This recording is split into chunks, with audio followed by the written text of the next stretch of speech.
नमस्कार, मी Mansi. News अनकटच्या Pune connect मध्ये तुम्हा सगळ्यांचं स्वागत करते. पाहुयात पुण्यातील काही महत्त्वाच्या घडामोडी.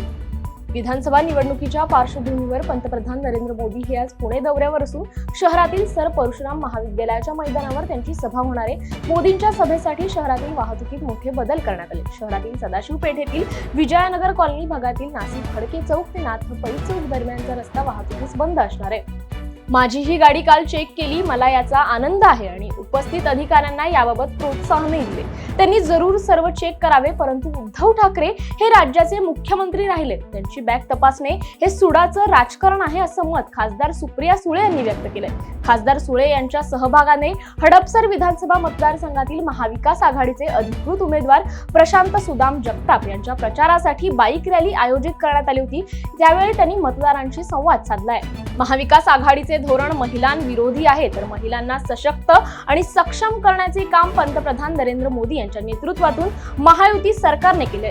नारी वंदन विधेयक, मुख्यमंत्री लाडकी बहीण यांसारख्या योजनांच्या माध्यमातून नारी वंदनीय असल्याचा विश्वास देणाऱ्या भाजप सरकारला निवडून आणण्याची जबाबदारी आपली असल्याचं भाजप महिला मोर्चाच्या प्रदेशाध्यक्ष चित्रा वाघ यांनी सांगितलंय. महायुतीचे भोसरीतील उमेदवार महेश लांडगे यांच्या प्रचारार्थ इंद्रायणी नगर येथे महिला निर्धार मेळावा झाला. यावेळी चित्रा वाघ बोलत होत्या.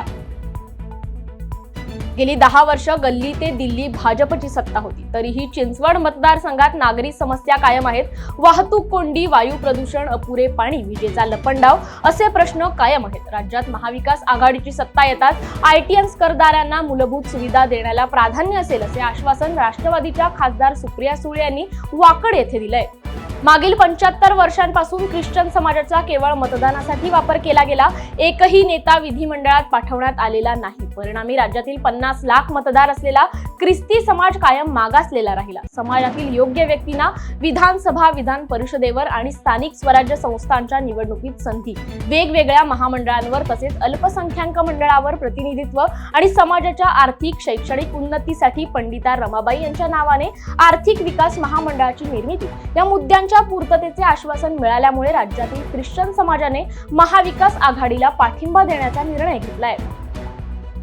पुणे महानगर प्रदेश विकास प्राधिकरणामार्फत पेठ क्रमांक 12 आणि पेठ क्रमांक 30-32 येथील शिल्लक असलेल्या सदनिकांसाठी ऑनलाईन अर्ज मागवण्यात येत आहेत. नागरिकांना यासाठी आवश्यक कागदपत्रे मिळण्यास वेळ लागत असल्याची स्थिती आहे. त्यामुळे महानगर आयुक्त डॉक्टर योगेश म्हसे यांनी नागरिकांच्या विनंतीनुसार 30 नोव्हेंबर पर्यंत अर्ज भरण्यास मुदतवाढ दिली आहे.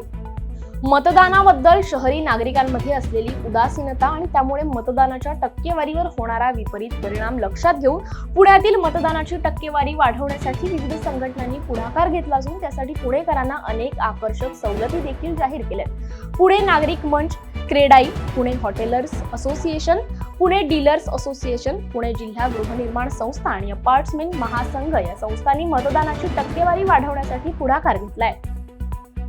गुरुवारपासून काही भागात पावसाचा अंदाज हवामानशास्त्र विभागाने वर्तवलाय. पुण्यात किमान तापमान 15 अंशावर असून थंडीने पुणेकरांना आल्हाददायक वाटत आहे. राज्यातील हवामान कोरडे आहे, पण गुरुवारपासून पुणे, सातारा, रायगड, रत्नागिरी, सिंधुदुर्ग, सोलापूर जिल्ह्यांमध्ये तुरळक ठिकाणी हलक्या पावसाचा अंदाज व्यक्त करण्यात आलाय. तसेच कोल्हापूर, सांगली जिल्ह्यांमध्ये तुरळक ठिकाणी जोरदार पावसाचा येलो अलर्ट देण्यात आलाय. शुक्रवारी सिंधुदुर्ग, कोल्हापूर, सातारा, सांगली जिल्ह्यांमध्ये काही भागात मध्यम ते जोरदार पावसाची शक्यता वर्तवली आहे. वेळ झाली या बातमीसह पुणे कनेक्ट मध्ये इथेच थांबायची. पाहत रहा न्यूज अनकट.